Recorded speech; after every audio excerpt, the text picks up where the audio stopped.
बिस्मिल्लाहिर्रहमानिर्रहीम। आज हमारी डाउ ग्रेड की जो हमने सीरीज़ शुरू की है ना, डाउ ग्रेड बुक की, उसका कम से कम 4th या 5th वीडियो होगी। और हम आज 2002 के फ़िज़िक्स के क्वेश्चन को हम सबसे पहले सॉल्व करेंगे।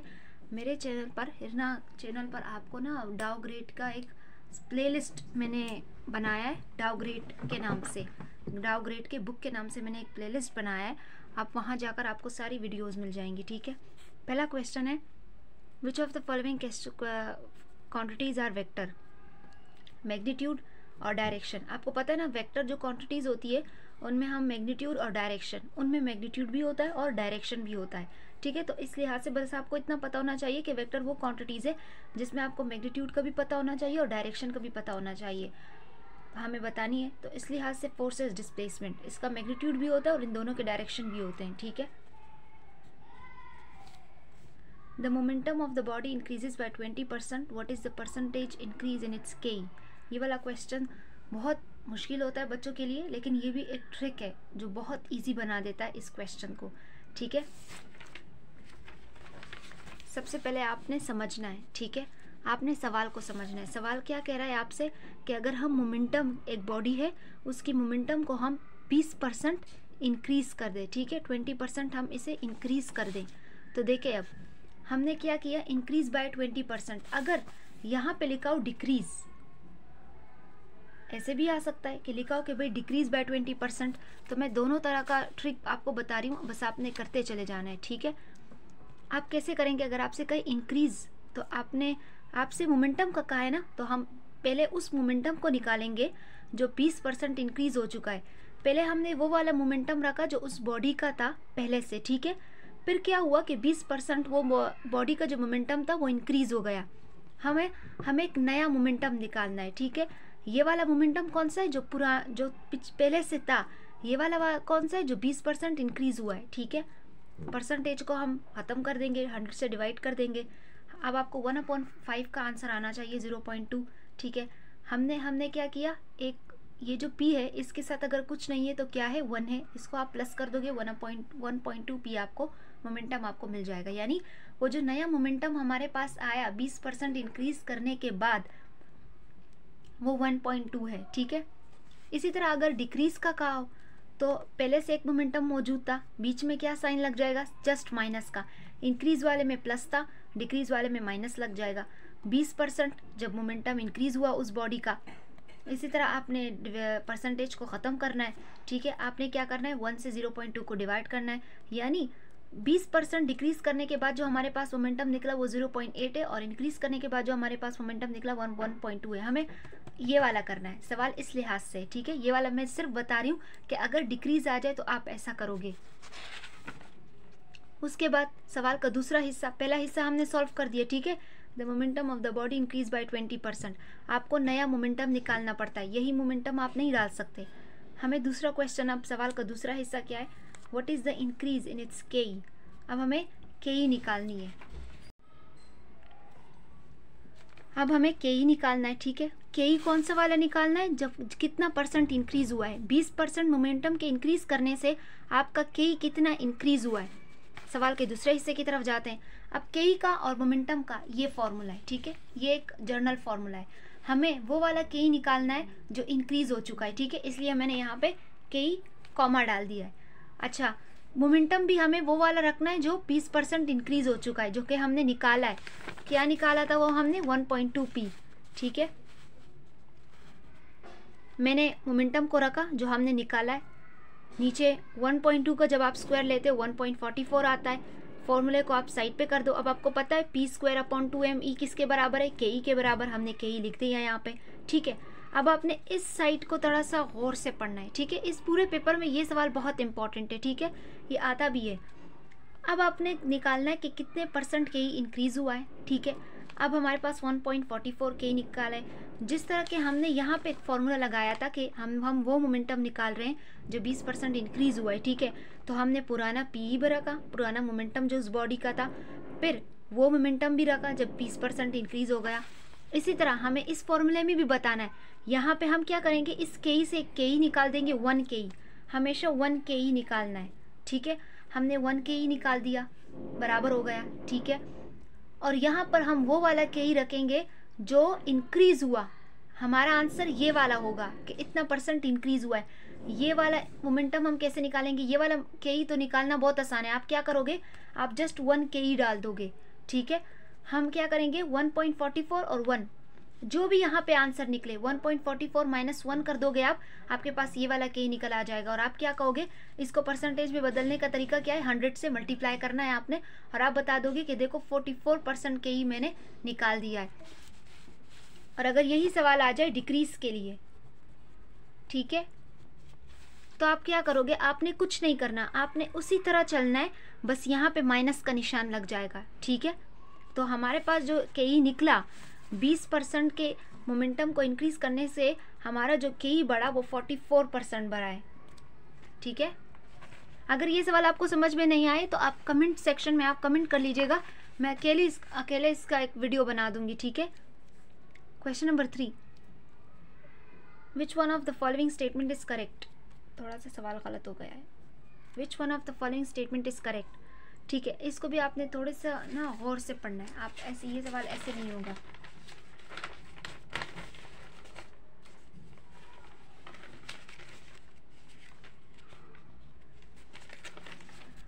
क्वेश्चन नंबर 3 को पढ़ने से पहले आपको ये पता होना चाहिए कि जो सर्कुलर मोशन है वो तब होता है, एक सर्कुलर मोशन तब आता है जब आपका change the direction of motion होता है। आपके सर्कुलर मोशन में कोई चीज़ चेंज नहीं होती सिवाय डायरेक्शन के चेंज होने से आपका मोशन सर्कुलर मोशन बन जाता है।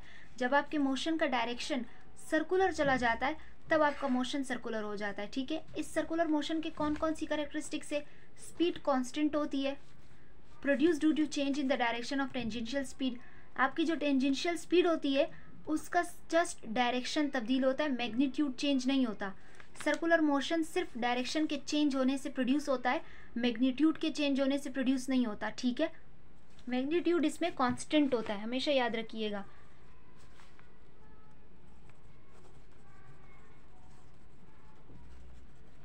मैग्नीट्यूड कांस्टेंट होता है, ठीक है। आपका डायरेक्शन जब चेंज हो जाता है तभी आपका मोशन सर्कुलर हो जाता है, ठीक है। और स्पीड आपकी कांस्टेंट होती है। अब यहाँ पे body has a constant velocity but varying speed, ये हो ही नहीं सकता कि वेलोसिटी कांस्टेंट है आपकी और वेरिंग स्पीड है। A body has a constant speed but varying acceleration, ये भी नहीं हो सकता। A body has a constant speed can not has a acceleration. D option क्या है, a body has a constant speed can has varying velocity, ये हो सकता है। कैसे, आपका स्पीड कांस्टेंट है और आपकी वेलोसिटी चेंज हो रही है, आपकी वेलोसिटी चेंज होगी तब तो ही सेंट्रीपिटल एक्सेलरेशन जनरेट होगी। एक्सेलरेशन कब आती है, जब आपकी वेलोसिटी चेंज होती है, ठीक है। और ऐसी वेलोसिटी जिसका मैग्नीट्यूड चेंज ना हो लेकिन वो तब्दील हो तो हम ऐसे फिर एक्सेलरेशन को सेंट्रीपिटल एक्सेलरेशन कहते हैं। और ये सर्कुलर मोशन की एक लाइन है पूरी। Question number 4, centripetal force is given by, अब देखें ना सर्कुलर मोशन से ऊपर वाला सवाल भी सर्कुलर मोशन का था, नीचे वाला भी सर्कुलर मोशन का है। फॉर्मूला बहुत इजी, mv²/r, ठीक है। वैल्यू ऑफ 5 क्या है, वैल्यू ऑफ g इज, बहुत इजी क्वेश्चन। आप मेरी एक शॉर्ट है वो कांस्टेंट फिजिक्स यूनिट के कांस्टेंट से मैंने बनाई है, वो मैं आपको लिंक उसका दे भी दूंगी, ठीक है। आपने वहाँ से वो देख लेना है, मैंने वहाँ पे सारे कांस्टेंट लिख दिए हैं, एक ही पेज में सब ड्रॉप कर दिया है, ठीक है। इसका आंसर ये 6.67 मल्टीप्लाई बाय 10⁻⁻11, ठीक है। Question number 7, the energy of a body at height h from the center of earth to the which g equals to 0 is called, हमें एनर्जी दी है, ठीक है, हमें दी गई है एनर्जीज।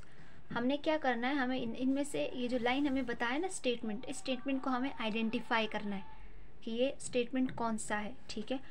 तो आपसे कहा है कि एक उस बॉडी का एनर्जी, उस बॉडी की जो कि एट अ हाइट, एक हाइट पर है, from the centre of the earth, बहुत important thing, from the centre of the earth to which g equals to 0, कहाँ तक हम ले गए उसे, to which g equals to 0 is called, अगर यहाँ पर होता सरफेस,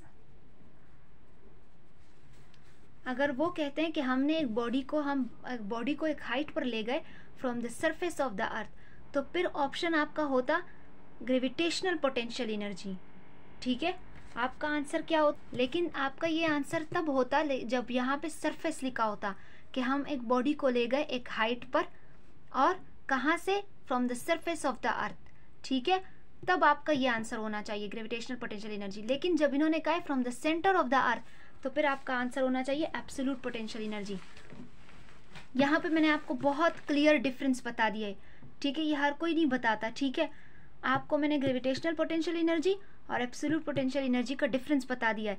ग्रेविटेशनल पोटेंशियल एनर्जी हम उस एनर्जी बॉडी को हम बॉडी को तब कह सकते हैं कि इस बॉडी के पास ग्रेविटेशनल पोटेंशियल एनर्जी अभी आ गई है जब उस बॉडी को हम सरफेस, अर्थ के सरफेस से एक हाइट पर ले जाए।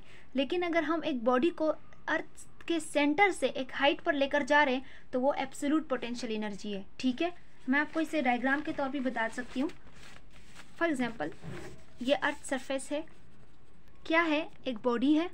अगर मैं उसे अर्थ के सरफेस से यहाँ तक ले जाऊं तो ये होगा ग्रेविटेशनल एनर्जी।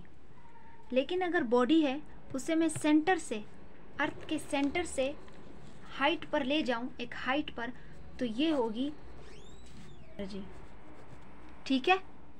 अगर अर्थ के सरफेस से कहा हो तो ग्रेविटेशनल पोटेंशियल एनर्जी, लेकिन अगर सेंटर से कहा हो तो एब्सोल्यूट पोटेंशियल एनर्जी। बस आपने इतना फर्क याद रखना है, ठीक है। Question number 8, which one of the following is not regarded as a fundamental quantity in physics. Fundamental quantity आपको पता है जो ड्राइव ना हो, ठीक है। फॉर एग्जाम्पल, इसमें जो फोर्स है वो ड्राइव है। कैसे? फोर्स का आपको पता है ना, फोर्स का यूनिट क्या है, न्यूटन, जो कि kg/m²/। है। लेंथ का ऐसा कोई यूनिट नहीं है। टाइम का ऐसा कोई, टाइम का एक ही यूनिट है सेकंड। मास का kg है, लेंथ का मीटर है। फोर्स का क्या है, न्यूटन, जो कि खुलता है kg/m² में, ठीक है। फंडामेंटल यूनिट ये वाला नहीं है, ये वाली क्वांटिटी नहीं है fundamental. Question number 9, acoustics is the study. ये आपकी स्टडी है, किस चीज़ की स्टडी है, production and properties of the sound, ठीक है। बहुत इजी क्वेश्चन है। Question number 10, which of the given condition is not a possible to discuss the Doppler effect. अच्छा, इसमें आपको सब देखना पड़ेगा, ठीक है। आपको एक एक ऑप्शन पढ़ना पड़ेगा। When a listener is at moving and source is at rest, ये तो ये हो सकता है। When the listener is at rest and source is at moving, हो सकता है। When the listener and the source are at rest, ये नहीं हो सकता। क्यों नहीं हो सकता? ये वाला question number, option number C क्यों पॉसिबल नहीं है? क्योंकि आपका जो लिसनर है और आपका जो सोर्स, वो दोनों रेस्ट पर है, तो डॉपलर इफेक्ट अप्लाई कैसे होगा यहाँ पर, ठीक है। तो आपका आंसर सी है। The specific heat, time, the mass of a body is called. ये आपको पता है, आप अपने उस पर जाइएगा 12th के बुक में, और अपने 12th के बुक में आपने वो चैप्टर निकालना है, ठीक है, पहला चैप्टर, वहाँ पर आपको ये मिल जाएगा, ठीक है। ये लाइन पूरी लिखी गई है, ठीक है, लेकिन मैं आपको ऐसे नहीं बताऊंगी, आपको ये सॉल्व करके बताना पड़ेगा। यहाँ पे जो हमें दिया ना, specific heat, time, the mass of a body it's called, वो जो टाइम है ना, वहाँ का उसका मतलब है मल्टीप्लिकेशन, ठीक है।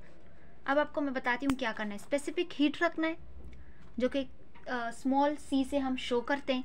The mass of a body रखना है, जो कि m है। टाइम, मल्टीप्लिकेशन, जो स्मॉल सी है यानी जो कि स्पेसिफिक हीट है, हम उसको खोल देते हैं। जब उसको खोल देते हैं तो m और m कट सकता है ना, इसको काट देंगे हम इस तरह, m और m कट गया। बचा क्या, चेंज इन q, और m को हमने काट दिया। बचा क्या, change in q upon change in t। और आपको पता है change in q upon change in t किस चीज़ के बराबर है, हीट कैपेसिटी, यानी capital letter of C. Specific heat किससे रिप्रेजेंट होता है, स्मॉल सी से। हीट कैपेसिटी किससे रिप्रेजेंट होता है, कैपिटल सी से, ठीक है। यानी specific heat, time, the mass of a body is called heat capacity. बहुत इजी क्वेश्चंस होते हैं, बस थोड़ा सा ध्यान रखना पड़ता है, ठीक है।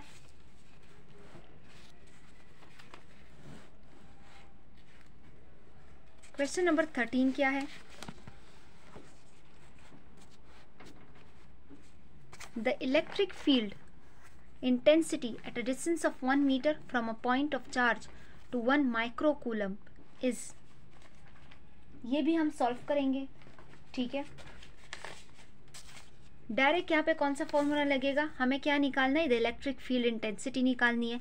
हमें डिस्टेंस दिया गया है, हमें 1 माइक्रोकूलम एक चार्ज दिया गया है। तो इलेक्ट्रिक फील्ड इंटेंसिटी के बहुत से फॉर्मूले, लेकिन यहाँ पे हमारे पास अवेलेबल क्या था, डिस्टेंस, हमारे पास अवेलेबल क्या था, चार्ज। तो उस लिहाज से ये वाला फॉर्मूला बनता है, ठीक है। हम क्या करेंगे, के कूलम कांस्टेंट 9 मल्टीप्लाई बाय 10⁻⁹, ठीक है। 1 मल्टीप्लाई बाय 10⁻⁻⁶, क्योंकि 1 माइक्रोकूलम आपने देखा ना, 1 माइक्रोकूलम दिया है, तो मैंने 1 10⁻⁻⁶ लगा दिया।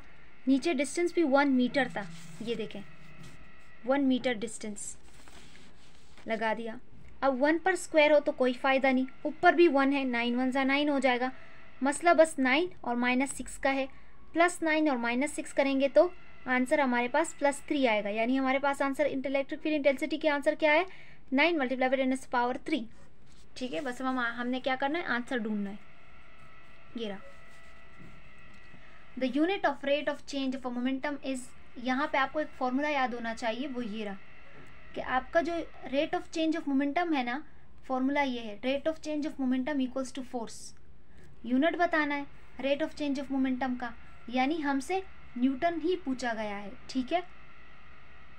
अब आपको किस तरह यहाँ पे फंसाया है, आंसर इसका न्यूटन ही है, न्यूटन, यानी आपसे फोर्स का यूनिट पूछा है, लेकिन लिखा क्या है, the unit of rate of change of momentum. अब जिस बच्चे को पता नहीं है कि unit of rate of change of momentum बराबर है फोर्स के, वो तो गलत लगाएगा, ठीक है।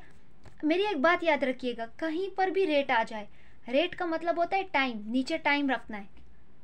कहीं पर अगर rate of change of momentum हो, rate of change of force हो, rate of change of velocity हो, आपने घबराना नहीं है। आपने क्या करना है, यहाँ पर जो भी हो, ठीक है, आपने क्या करना है वो लिखना है। फॉर एग्जाम्पल यहाँ पे मोमेंटम है और रेट लिखा है, यानी नीचे टाइम लिखना है। रेट में आपने नहीं फंसना, जहाँ पर रेट आ जाए, यानी वो यहाँ पे वेलोसिटी दी हो, जो भी हो, रेट का मतलब होता है नीचे क्या लगाना है, time, T. Question number 15, dot product of force and displacement is really easy, work, ठीक है, एफ डॉट डी। फॉर्मूला आपको पता है ना वर्क डन का, F dot D. Work done in unit time is, दोबारा फॉर्मूला आ गया, work done in unit time. अब देखो यहाँ पे क्या था, rate of change of momentum, नीचे टाइम लगता है, और अगर ऐसे भी आ जाए work done in unit time, इसका मतलब होता है नीचे टाइम लगेगा, टी लगेगा, ठीक है। इसका formula power. Urge is a unit of energy. Question number 17 क्या है, urge is a unit of energy in, आपने अर्च यानी आपको पता है ना कि हमारे जो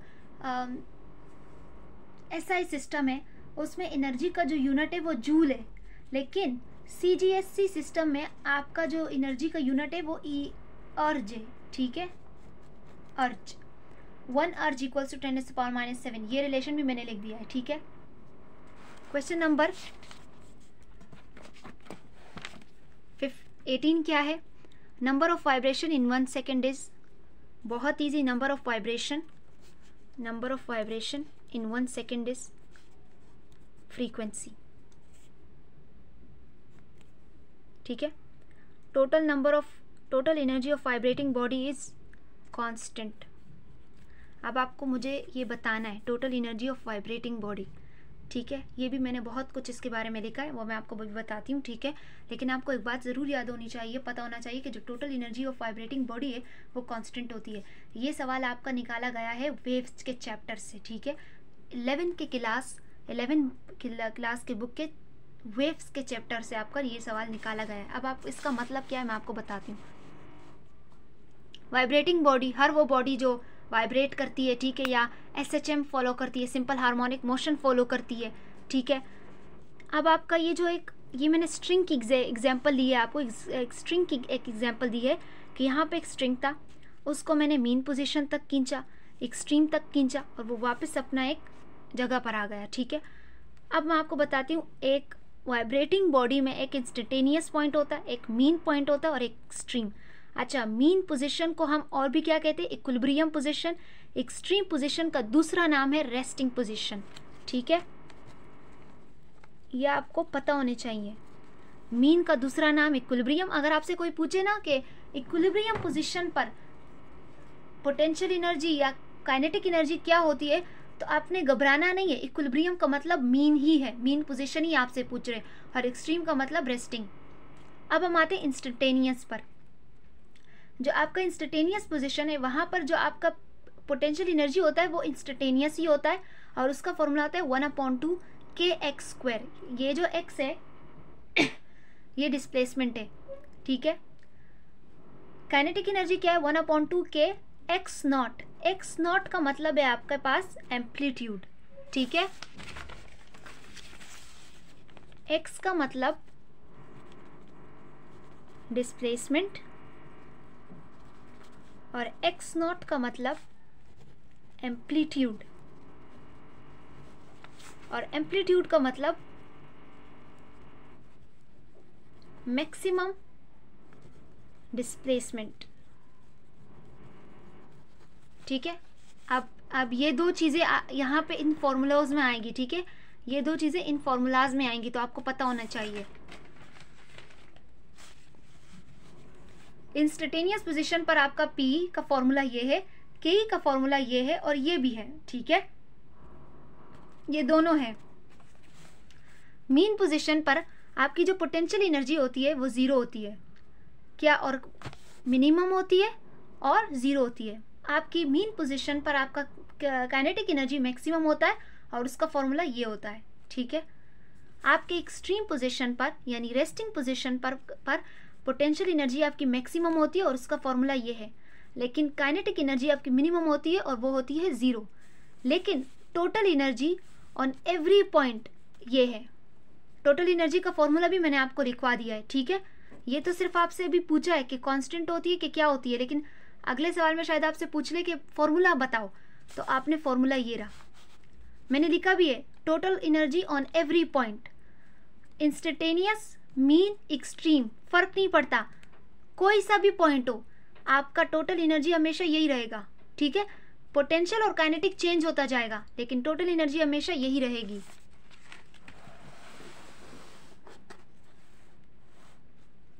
क्वेश्चन नंबर 20 क्या है? The waves in which motion of particles of medium and propagation of waves are in the same direction are. ठीक है, हमें वेव की वो किस्म बतानी है जिसमें in which motion of particles of medium and propagation of waves are in the same direction, जिसमें आपका जो पार्टिकल जो मूव कर रहा है वो आपके वेव के प्रोपोगेशन में ही मूव कर रहा है, यानी ये मोशन की डायरेक्शन है। ठीक है, ये वेव भी इसी डायरेक्शन में जा रही है, और आपका जो पार्टिकल है वो भी इसी डायरेक्शन में जा रहा है, तो इसका मतलब है लॉन्गिट्यूडनल। प्रोपोगेशन ऑफ वेव मतलब प्रोपोगेशन ऑफ वेव का ये डायरेक्शन है, और आपका जो पार्टिकल है वो भी इसी डायरेक्शन में जा रहा है, तो वो है लॉन्गिट्यूडनल। इस पेपर में फिजिक्स के सिर्फ 20 क्वेश्चंस है। ठीक है, तो यहीं पर हमारी वीडियो ख़त्म होती है। सब्सक्राइब कीजिएगा, लाइक कीजिएगा, और कमेंट करके मुझे ज़रा मोटिवेट कीजिएगा, ताकि मैं आपके लिए और बहुत सी वीडियोस बनाती रहूं MD CAT के लिहाज से। अल्लाह हाफ़िज़।